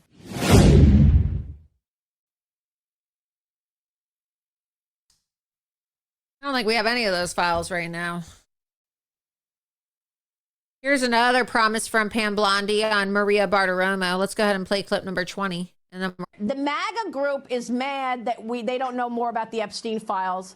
The MAGA group is mad that they don't know more about the January 6th investigation. Are you going to give us any more information on these two issues? Sure. And first to the Epstein, I'm mad that I didn't have more information on Epstein. I was given 200 pages of documents.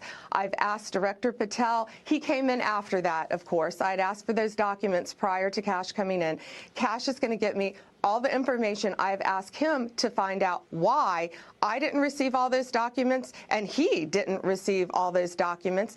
We've now found out, of course, that they were in New York. We've received truckload of documents of evidence, and Cash is going to give me a deadline on when he can go through that to protect, of course, the victims of sex trafficking who are wrapped into this. And he's going to give me a deadline on when he can get this, and we will get out as much as we can, as fast as we can, to the American people, because they deserve to know. Same with January 6th. We're all working on JFK right now. We will be working on Martin Luther King. All of these things that the president promised, we will be doing. They can try to hide documents from us, but they can't. It might take a little longer. We will find them and we will release them to the American people because it's transparency. I don't even think we got all the JFK files. I don't even think we got all the MLK files. We certainly did not get any of the Epstein files. So, the files are on my desk. The files are going to be released. Here's the files at the White House with this, Findergate, social media influencers. I'm so angry that the FBI lied to me and said that they gave me the files because I don't know how to proofread, and I decided to put together a bunch of binders without even looking to see what was inside the information that the FBI gave to me. I mean, it's just lie after lie after lie. And look, I said on the show months ago, we're not getting the Epstein files. Okay. I told you all months ago, don't expect these Epstein files because we're not going to get them. Either they're video files, I said, because they're child pornography, or the physical files have been destroyed. That clip is on social media. I said that months ago. And now James Comer, who, he's a bit of a blowhard himself. I mean, this is a guy that wrote a book about the Biden crime family saying that he was going to impeach Joe Biden. Where the hell did that investigation go? He spent more time writing book chapters than writing subpoenas, right? That's a fact. We have a book from James Comer about the Biden crime family, but we don't have an impeachment of the Biden crime family or Joe Biden. So, James Comer is all about, fake investigations and talking a big talk and making false promises to the GOP. But hey, even a broken clock is right twice a day. Even a broken clock is right twice a day. And I want you to take a listen to what James Comer said today on Benny Johnson, because this is the truth. This is probably what really happened. There are no more Epstein files because they have probably been destroyed. Take a listen to what James Comer, a member of Congress, had to say today. This program, just for the sake of transparency, which is very big for you. And so in closing, any motion on that, any movement on that? We hear that there's a timeline now. I hope James has the Epstein files, because I don't think the Department of Justice has them, or at least the Attorney General does not have them, or she would have turned them over. The president ordered them released. The Attorney General ordered them released. We all know they have not been released. And one of my biggest fears that I had, and I expressed this with Kash Patel and a lot of people, Stephen Miller, and a lot of people going into the new administration. I'm like, I hope they're not shredding documents right now. This was a few weeks before the transition. I said, I hope they're not shredding documents, but you all need to go on that first day and try to get all this stuff released, because my fear is from what I've dealt with in investigations and in communication with this deep state apparatus, is they're probably in there shredding documents as we speak. So hopefully someone has a copy of that, and you know, I hope we find out, because our task force has done everything, led by Anna Paulina Luna. You had her on your show many times. I mean, she's relentless. She's persistent. She's pretty frustrated right now that these files haven't been released, even though the president and the attorney general have ordered them released.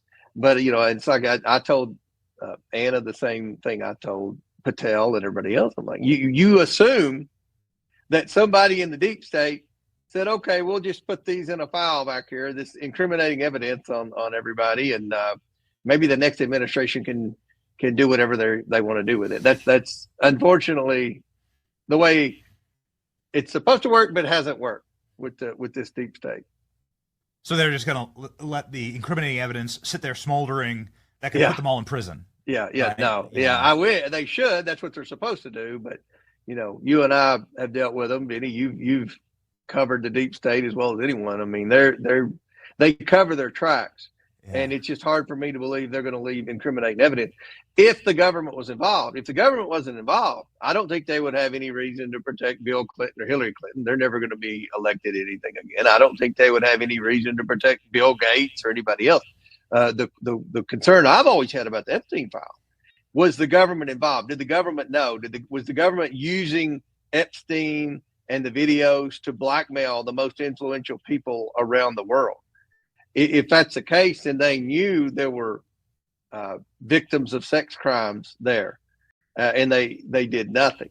So you know, that's the concern I have. If the government covers this up, I don't believe it's because of any love affair or affection for the Clinton family. Just like I never believed they were hiding and covering for the Bidens because they loved Joe Biden. It was because they hated Donald Trump, you know, and they didn't want their agencies to be disrupted. The same thing with the Epstein files. I don't know this, but my concern is that that the government may have known a lot more and may have been an active participant, maybe with the intentions of intelligence gathering. Who knows? But at the end of the day, I don't think the American people would be okay if the government knew that crimes against young women were occurring, and yet they did nothing to intervene. So you heard it there. He said if Pam Bondi was going to release these files, she would have already done so if she had them. And then he went on to say that, shockingly, that he thinks that the files have been destroyed, that they have either been shredded or incinerated. Those are some pretty shocking statements from a United States member of Congress. So again, look, a broken clock is right twice a day. He's not my favorite, but look, at the end of the day, he's right. If Pam Bondi had these documents, she would have probably already released these documents, and she has not released the documents. So, you know, it's crazy. Totally crazy. Pam Bondi is going to have to respond to this, because these are pretty charged accusations and pretty charged inflammatory comments made by a member of Congress, the head of Oversight Committee in Congress, suggesting that Pam Bondi is lying about having these files and that the files don't exist anymore because they have all been destroyed.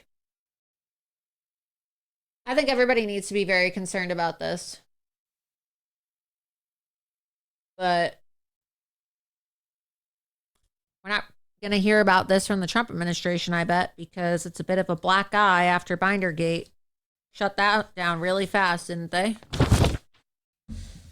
But hey, we're not allowed to talk about that. Let's see. There's so much to talk about.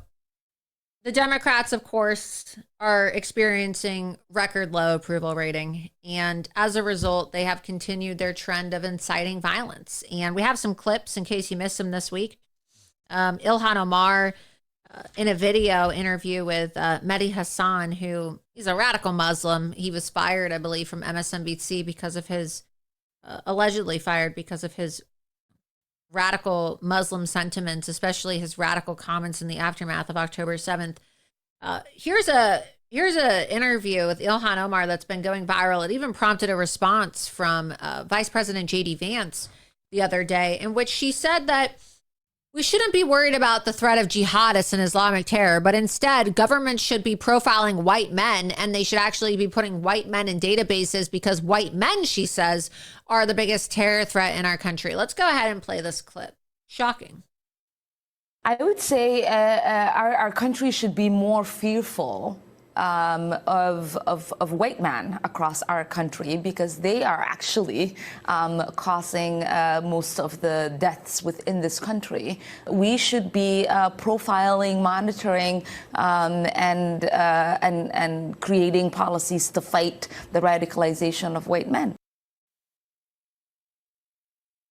Absolutely insane. I believe we have JD Vance's tweet from this week in which he said that her language is genocidal. Let's go ahead and get that up. We have that tweet.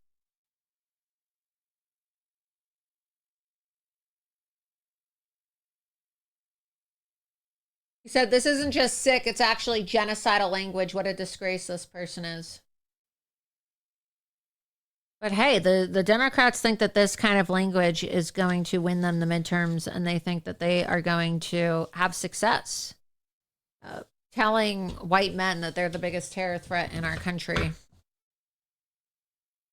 believe we also have a clip of Jasmine Crockett saying that we need to throw a chair at our haters. We have that clip. Let's go ahead and get that clip pulled up. Jasmine Crockett seems to be in the news every single week because she is making very derogatory and violent comments towards Republicans. She made a comment the other day while she was speaking at I think she was a commencement speaker. I mean, it's quite shocking that she's giving this type of talk at a commencement speech. And you can see that Benny Thompson is sitting behind her. Of course, he was one of the main members of the J6 committee, sitting right behind her there while she gives that talk. But Jasmine Crockett talking about how you need to use a chair to physically throw at your Republican haters. I mean, this is incitement to violence. Let's go ahead and play the clip. There are going to be people that tell you that you don't belong. And I am here to tell you over and over and over that you absolutely belong. There are people that are going to tell you that there is not a table in which there is a seat for you. But I am here to remind you of Montgomery and those folding chairs. Let me tell you that we know how to use a chair, whether we pulling it up or we doing something else with it. Let me be the first one to tell you that I know that y'all are ready to put your boots on the ground. That's your cue. There we go. Hey. You ready? Where them fans at? Where them fans? Just so ghetto. I just can't believe that she's an actual member of Congress. So today at Loomer Unleashed, DC contributor Charles Downs actually caught up with congressional Democrats as they were walking around the Hill. And we decided to confront them and talk to them and ask them about these comments and remarks made by Ilhan Omar and Jasmine Crockett. And Charles actually caught up with Democrat Congressman Dan Goldman, who, if you recall, if you're a longtime viewer of Loomer Unleashed, you know we've covered him extensively here. He is a client of Lauren Mershon. Of course, that's the daughter of Judge Juan Mershon, her political consulting company. And we asked him, do you agree with your colleague Jasmine Crockett's comments that called for the incitement of violence against Republicans and physical assault against Republicans with a chair? And take a listen to what the congressman from New York had to say. Congressman Goldman, do you agree with your colleague Jasmine Crockett's incitement of violence that Democrats should use a chair to attack their Republican haters? It's not inciting violence. So saying to use a chair to attack haters isn't inciting violence? Can you should go pay attention to what happened on January 6th if you want to learn the definition of inciting violence. So you're okay with, remember, your, I guess, colleagues saying, hey, use a chair against Republican haters? All right. I was just being clear, Congressman. No, you've been clear both times. Thank you. Congressman, it's obvious. Congress He refused to condemn the violence, but then he took it a step further and said, oh, if you really want to talk about violence, let's talk about what happened on January 6th. I mean, what is he talking about? Is he talking about a black Democrat police officer murdering Ashley Babbitt? Because that's the only violence I saw on January 6th. Of course, Democrats don't want to talk about that. Even though the federal government this last week, it was announced, was forced to come to a settlement agreement with Ashley Babbitt's family. So that was some good news. Every single day, the Democrats continue to grow more radical and more violent in their rhetoric. You've probably been following all of the protest coverage that we've done here at Loomer Unleashed over the last few weeks, and we have documented the Tesla takedown events where they have Luigi Mangione wannabes. They have been bringing illegal aliens to their rallies. We have also documented members of Antifa who we've engaged in conversation. All you have to do is just go to Loomer Unleashed on X and my X account. Every single weekend, we're covering all these violent protests. Every single week, we're covering the violent protests where you have people in support of these radical violent movements protesting against Donald Trump, protesting against Elon Musk in Washington, D.C. And you have many congressional Democrats who are speaking at their rallies. Just the other day, let's go ahead and play these two clips too.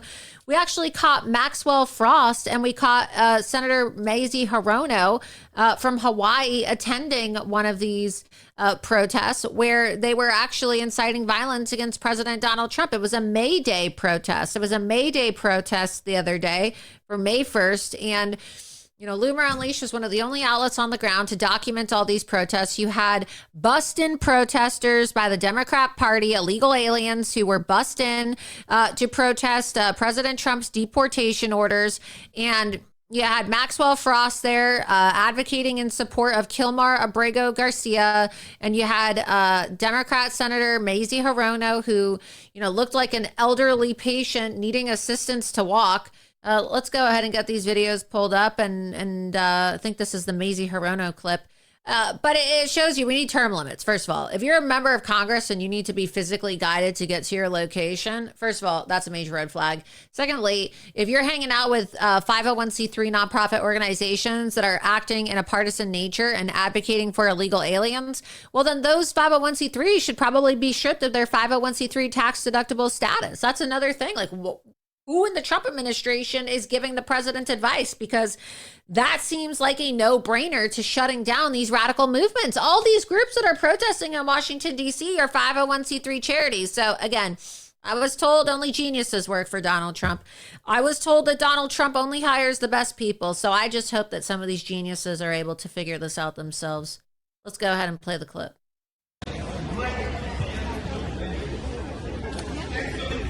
Congressman Frost. Hey, how's it going? Let me talk to him. I know, right? Hey, why are congressional Democrats obsessed with embracing policy that frees MS-13 gang members and brings them back to America? I'm obsessed with the Constitution. But do you not disagree that he was an MS-13 gang member, Congressman? That's literally what the facts say, right? Hi, Congressman.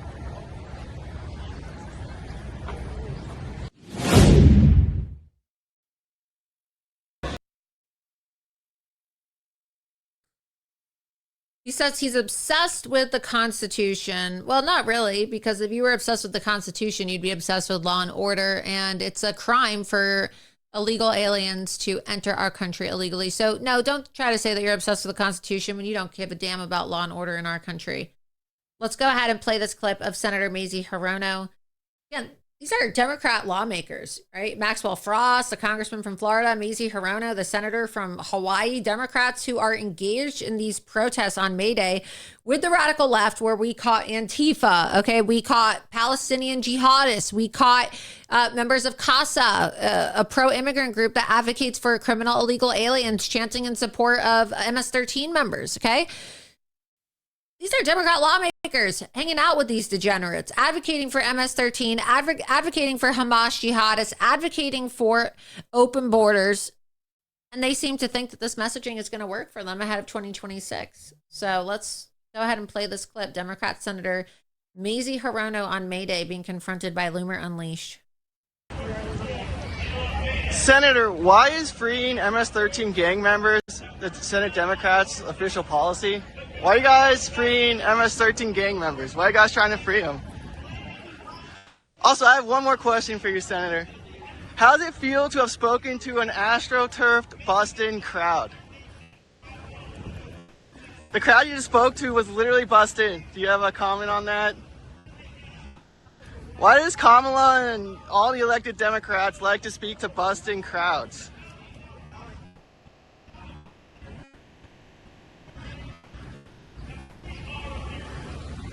I sure you don't want to answer about Senate Democrats embracing policy to bring back an illegal immigrant MS-13 gang member, Senator? Are you sure?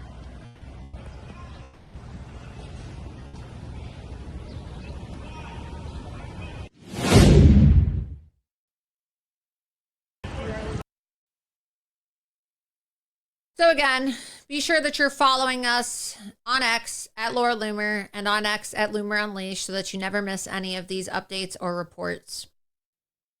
Last but not least, tomorrow is the deposition of HBO and my lawsuit against Bill Maher. As you know, I'm suing Bill Maher for defamation after Bill Maher falsely accused me in September of last year of having a sexual affair with President Donald Trump in the aftermath of the presidential debate between President Trump and Kamala Harris. And so I sued Bill Maher for defamation. And of course, his show airs on HBO. And so I've also sued HBO. And tomorrow is the deposition of HBO. My attorney is going to be deposing HBO. I actually attended the deposition of Bill Maher on April 4th in Beverly Hills. And I had this lawsuit update that I wanted to read to all of you because many of you have asked me how my lawsuit is going. And HBO will be deposed tomorrow. So incredibly, Bill Maher has now asked the court to keep his deposition transcript and the video of the April 4th deposition for my defamation lawsuit confidential and under seal. Lawsuits in our country are not secret star chamber proceedings. They are generally open to the public, particularly in a case like mine, a defamation case, which is very simple but also egregious. Apparently, let's scroll down a bit, Bill Maher thinks he has a license to maliciously defame me and President Trump, as well as First Lady Melania Trump, by falsely broadcasting to the world that I had sex with President Trump. But to the contrary, Maher also contends that his testimony and disrespectful demeanor at his deposition should be sealed and kept from the public. So I had a 5-hour-long deposition with Bill Maher in Beverly Hills. I was sitting across from Bill Maher, at a location in Beverly Hills. It was recorded on video. It's a video deposition. And Bill Maher is now saying that he wants the entire video deposition to be under seal so that nobody can ever watch it. And my question is why? Why don't you want people to see what you said, right? I mean, you should, if you're telling the truth about everything, why don't you want people to see what you said on video? So trying to accuse me and my attorney of being abusive during the deposition. It's just so outrageous, honestly, how these leftist pundits like to dish it out. But anytime anybody pushes back or tries to hold them accountable, they just cry and pretend that they're a victim. Apparently, Bill Maher thinks he has a license to maliciously defame me and President Trump, as well as First Lady Melania Trump, by falsely broadcasting to the world that I had sex with President Trump. But to the contrary, Maher also contends that his testimony and disrespectful demeanor at this deposition should be sealed and kept from the public. This is the pot calling the kettle black. HBO will be deposed in New York City this Wednesday, May 7th, that's tomorrow, by my attorney, Larry Klayman. The costs of these depositions are enormous, particularly when travel is included. The cost of the court reporter, the video recordings, and the deposition transcripts are also very costly. Let's scroll down. My deposition is scheduled for June 2nd. Please support my growing legal costs here so we can hold Bill Maher accountable for his defamation. So the deposition's tomorrow. And of course, I'm going to have to probably travel for my deposition, which is coming up in June. And I have to pay for the video transcripts for this deposition tomorrow. And so if you would like to help me hold Bill Maher accountable and you would like to support the costs associated with this legal battle, you can go to givesendgo.com/LoomerLawfare, givesendgo.com/LoomerLawfare, and this will support my general lawfare fund, for when people come after me or when I have to utilize legal support.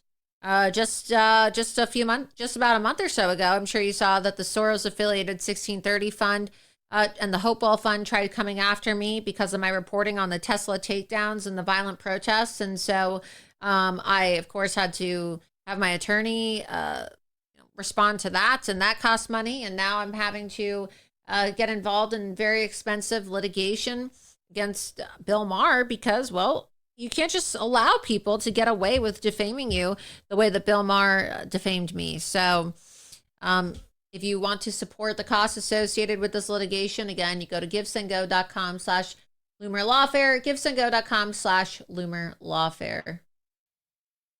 Also posted in the chat. Let's take a couple questions before we sign off tonight. Again, we're live right now on Rumble and X, so please be sure that you are following my Rumble channel, rumble.com/Laura Loomer.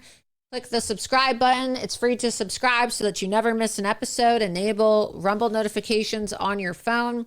Head on over to X. Follow me at Laura Loomer and Loomer Unleashed. You can also click the subscribe button at the top of my profile where you can subscribe and become a monthly supporter for $7 a month on my X account. And you can also do the same on my Rumble channel by clicking the Get Loomered button, which will take you to my locals page. Somebody said, hi, Laura, what do you think about the N-word girl at the park and the money raised for her? Look, I think people can spend their money however they want to spend their money. People are donating to Carmelo Anthony, and he murdered a white boy.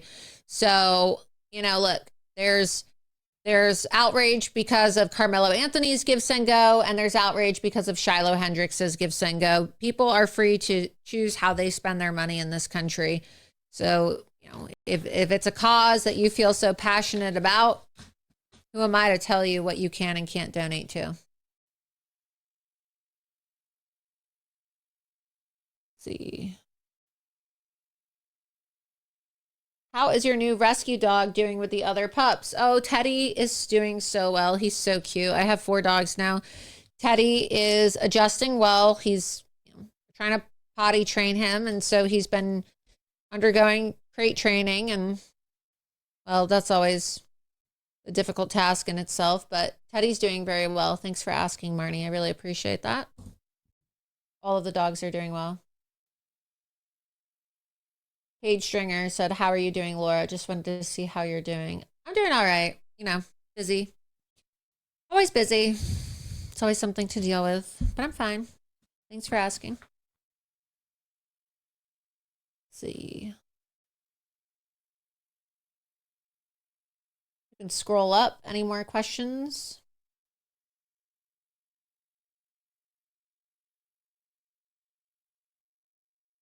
Let's see.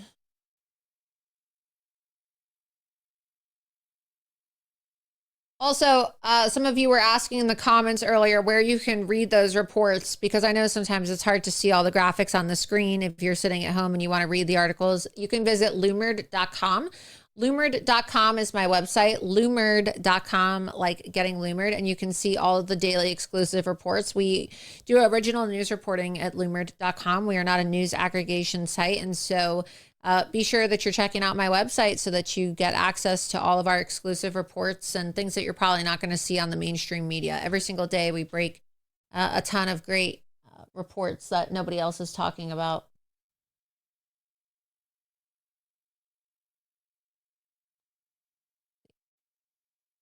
Someone said, need to make Loomer merch. Yes, we are going to have some Loomer merch coming soon, so don't worry.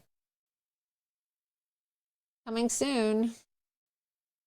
Alrighty, well, thank you so much for tuning in to tonight's episode of Loomer Unleashed. I hope you found it to be informative. Again, please be sure that you're following me on Rumble, rumble.com/Laura Loomer, and on X at Laura Loomer and Loomer Unleashed. And I will see you this Thursday for another live episode of Loomer Unleashed. Thank you and have a great evening.